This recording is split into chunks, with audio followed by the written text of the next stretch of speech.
નમસ્કાર દર્શક મિત્રો, વડોદરા ટુડે ન્યૂઝમાં આપનું સ્વાગત છે। દેવું થઈ જતા પાછલા ઘણા કિસ્સામાં લૂંટનો નકલી બનાવ કરતા ઈસમો સકંજામાં આવ્યા હતા। એવી જ રીતે અહીં એક નવું તરકટ સામે આવ્યું છે, જેમાં એક શખ્સે જાતે જ પોતાના અપહરણ અને ખંડણીની યોજના બનાવી હતી। શેર બજારમાં 50 થી 60 લાખ રૂપિયા હારી જતા મિત્રો તેમજ સગા વહાલા પાસેથી રૂપિયા મળે એવી તરકીબ તેણે અજમાવી હતી, પણ આખરે શિકારીનો જ શિકાર થઈ ગયો।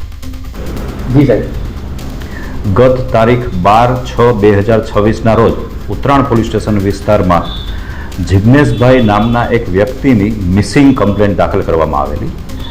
ત્યારબાદ જિગ્નેશભાઈના મોબાઈલ ફોન પરથી તેમના પત્નીને 50 લાખ રૂપિયાની ખંડણી માંગતો મેસેજ આવેલો, જેમાં જે મિસિંગ પર્સન છે જિગ્નેશભાઈ, તેના બદલામાં 50 લાખ રૂપિયા બેંકમાં જમા કરાવી જવા, અન્યથા જિગ્નેશભાઈની લાશ મળશે તે પ્રકારનો ધમકી ભરેલો મેસેજ મોકલવામાં આવેલો।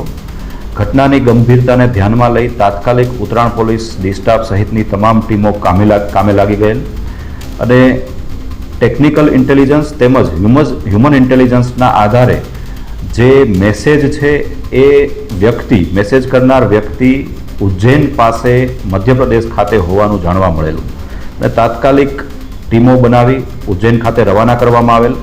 આ સાથે જ હ્યુમન નેટવર્ક અને ટેકનિકલ સર્વેલન્સનો ઉપયોગ પણ કરવામાં આવેલો। ત્યારબાદ એક વધારાનો વિડીયો જિગ્નેશભાઈના મોબાઈલ પરથી રિફ્લેક્ટ થયેલો, જેમાં તેને બાંધેલી હાલતમાં હોવાનું અને તાત્કાલિક પૈસા જમા કરાવવા બાબતની ધમકી આપવામાં આવેલી।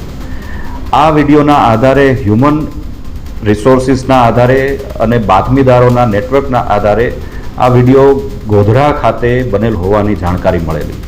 તાત્કાલિક ટીમ દ્વારા ગોધરાની હોટલોમાં તપાસ કરતા જિગ્નેશભાઈ મળી આવેલા। તેની પૂછપરછ કરતાં જાણવા મળેલું કે તેઓ પોતે 50 થી 60 લાખ રૂપિયા સ્ટોક માર્કેટમાં ઓપ્શન ટ્રેડિંગમાં ગુમાવી ચૂકેલા અને તેને કારણે પોતે ખૂબ ખોટમાં ગયેલ હોવાથી પરિવારજનો અને અન્ય સગાવાલાઓ તેઓને મદદ કરે તેવા હેતુથી ખોટી રીતે આ પ્રકારના મેસેજ કરી પોતાનું અપહરણ થયાનું નાટક ઊભું કરેલું અને આ સંદર્ભે ઉત્તરાણ પોલીસ દ્વારા જિગ્નેશભાઈ વિરુદ્ધમાં ગુનો દાખલ કરી કાયદેસર કાર્યવાહી હાથ ધરવામાં આવી છે, જેમાં પોલીસને ગેરમાર્ગે દોરવા અને ખોટા મેસેજ આપવા સહિતની કલમો હેઠળ કાર્યવાહી હાથ ધરવામાં આવેલ છે। નહીં, આ કાવતરામાં કોઈ અન્ય વ્યક્તિનો સમાવેશ થયેલો નહીં, ફક્ત અને ફક્ત જિગ્નેશભાઈ દ્વારા જ આ તમામ ઘટનાને ઉપજાવી કાઢી અને તે બાબતની આખી સાજિશ રચવામાં આવેલી। આવા જ તમામ લેટેસ્ટ અપડેટ માટે જોતા રહો વડોદરા ટુડે ન્યૂઝ।